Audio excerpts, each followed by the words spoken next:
everyone. So this is your Tiny Coder back again with another coding session. In this session, I'm gonna show you guys a new thing in Python called sockets. So what is sockets? Well, so it's basically this module in Python that we can use to connect two computers with each other. And I'm teaching this to you guys right now, just so that you guys can kind of understand and have an introduction to the modern web. So you can imagine sockets like two computers, like two far distant ones, and they are connected with a USB cable. So this is just a wire example of sockets, but you can just take it like that. But it's literally nothing but a wireless connection.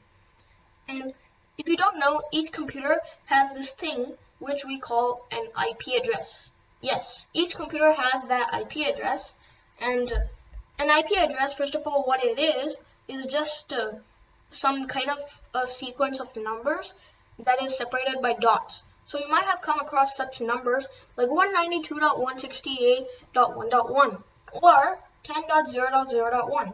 These are just some examples of IP addresses, and IP stands for Internet Protocol. Yes.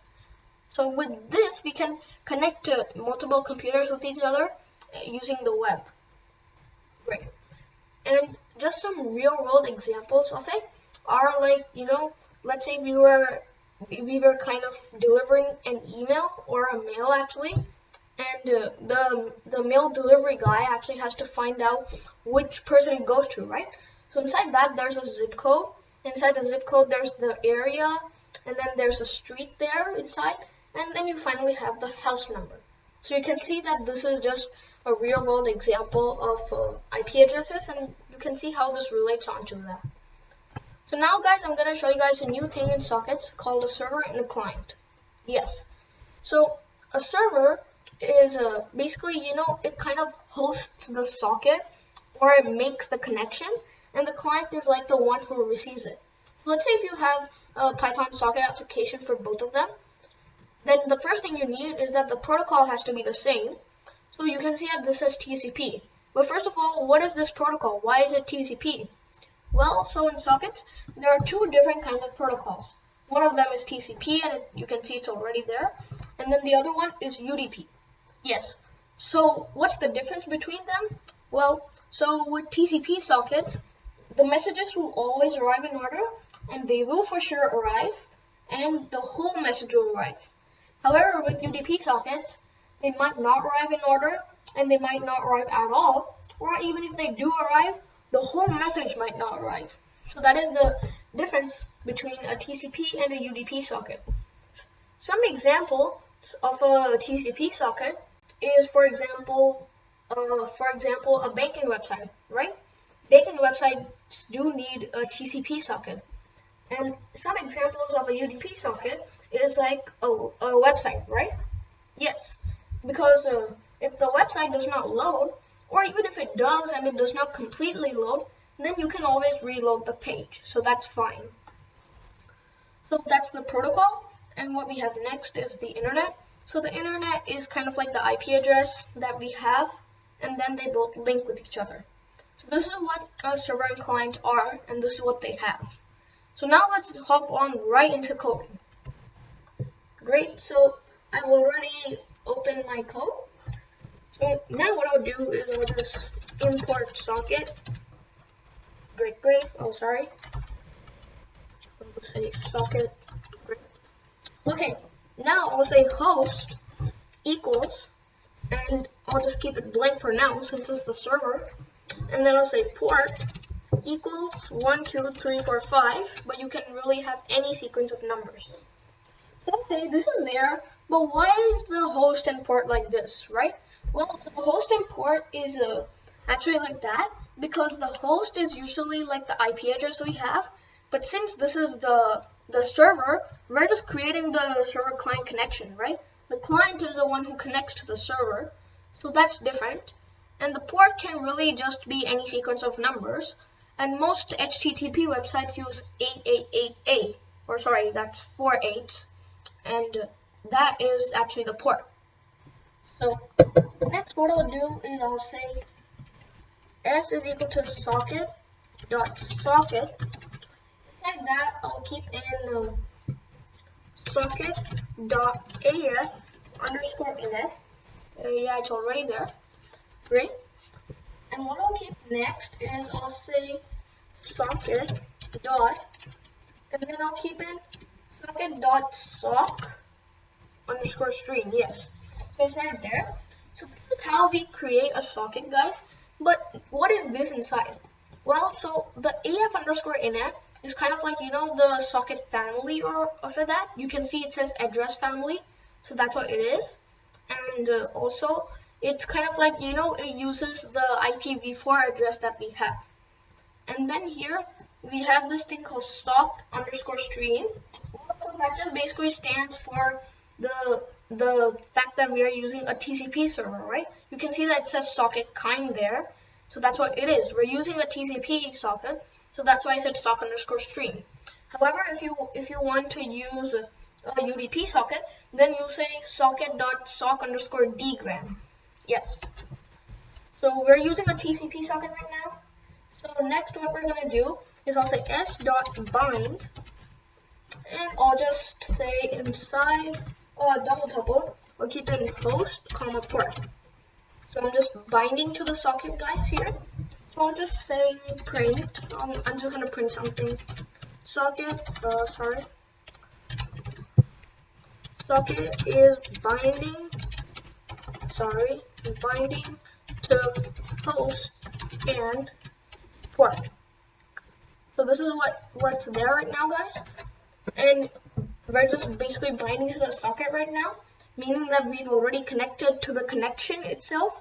So what we will do now is we will kind of listen for it, meaning that we're gonna check if there is any clients in there. So what I'll say, I'll just say backlog equals 5. And next what I'm gonna do is I'll say s.listen, and I'll say backlog. Great. So it's just gonna listen, guys, for any clients. That's what we have right now. Next, what we're gonna do is I'm just gonna print some message saying print, and I'll say socket. Sorry, I just spelled it wrong. Socket is listening. Great. So that's what I have there. Next, what I'm gonna do is I'll say conn, comma adder. So adder for the address. So this is the address I have, which is actually the IPv4 address of the client. And I'll say that is equal to s.accept. Yes. So what I'm doing here is that I'm just saying that, okay, let's say if a client has entered in my connection, then what I'll do is I'll just accept him. Yes, so that's what I have there. Now what I'm gonna do is I'll just say print connected. I'm just gonna print connected. Great. So we've done that. Now I'll just say ask equals input. So now we're actually chatting between the server and client. So you can see that the connection will exist right now. So I'll just say ask equals input, and I'll just say say something to the client. Say something to the client. Right. Great. So next what I'll do is I'll just say print waiting for a response. So waiting for response. And next I'll just say conn dot send. So I'm sending the message here, and I'll say ask dot encode. Great. So I'm doing ask.encode here, guys, because sockets cannot send all types of data. So that's why I'm currently saying ask.encode. So then it encodes our message, and as we want to give it to the client, we don't want it to be an encoded version of it because we can't read it. So I'll just say ask.decode there, but that's for the client. So next what I'll do is I'll just say data is equal to conn dot receive recv. Okay, so I'm just receiving here. And there I'll say 1024. So this is basically nothing but the buffer size, guys. Like how much I just want to buffer it. And I'll say dot decode. So you can see I'm decoding the message here, because what I'll do is I'll send the message from my server, okay? Then the client will receive it, the client will send it, and the server will receive it. That's it. So that's what I'm doing here. And then I'll say UTF-8, yes, -8. So this is actually the encoding, guys, and not the encoding, this is actually the decoding. You can see that it says .decode here. So if you don't know, UTF-8 is actually how we can decode any message to English right now, or any encoded version of it. You can see that currently I'm typing in English, and here also it says UTF-8. You can see that, right? That's what I have there. And next what I'll do is I'll just say print client said, and what I'll do next is I'll just say comma, and there I'll just say data. Yes, so this is done, guys. And at last I'll just say conn.close, meaning that I'm closing the connection. Yes, guys, great. So that's what I've done here, guys, and that is actually our socket code. But if I run it right now, nothing is really going to happen. All it's going to say is that it has binded to the hosting port, okay, and the socket is listening, meaning that it is searching for any clients that join the program, but there is currently no client. So we have to create a code for that, a separate code actually. So I'll just exit that, and I'll go to client.py. Great. So now I'll say import socket, same program, and this time I'll say host equals, and instead of keeping it blank, I'll say local host. Yes, local host. Yes, guys. So this is what I have, guys. However, if you want to interact between two different computers, then you keep in the IP address of the other computer. Yes, you keep the IP address of their computer.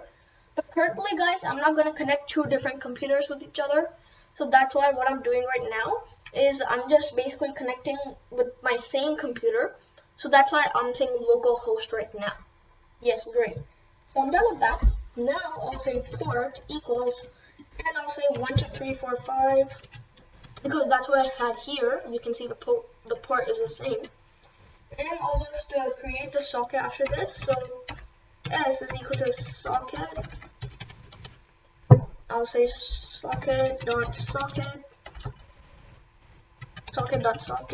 and I'll just quickly keep in the AF_inet and the sock_stream. So AF_inet right there, comma socket.sock_stream,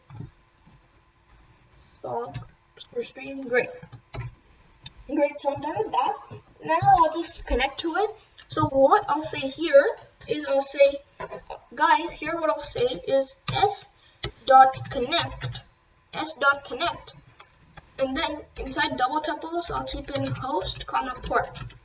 Yes, that's what I've done there, guys. And clearly it says the word connect, so I'm just connecting to the server socket area. So as I mentioned earlier on the slides, I said that the client kind of connects to it. So that's what we're doing here. Next, guys, what I'll do is I'll just print connected. Great. And now what I'm gonna do is I'll say print, and I'll say waiting for response. So I'm currently waiting for a response right now, guys, because the server is the first one to speak to the client, so that's why. And what I'll do next is I'll say data is equal to s.recv, and here I'll say 1024, and it's the same buffer size. I'll say .decode, same thing, UTF-8-8 actually. And great, so I'm done there, guys. Now I'll just say print server set and I'll say comma data, comma data, and great. Now what I'll say is ask equals input. I'll just take an input. Say something to the server. Say something to the server. Great. Now what I'll do is I'll say s.send, and I'll say ask.encode, and after that I'll say s.close. Great. So guys, we are actually done with this. Yes. So here you can also notice that here I'm saying conn.close, and conn stands for connection. So that's what I have there. But here you can see it says conn, address, meaning that only the server can have these two parameters. The clients cannot see who is inside the connection, right? Because they themselves are the ones who are connecting to the server's connections, right? So that's what I have there. And it's actually very simple. All I'll do is just run the server program first. And make sure you do run this first.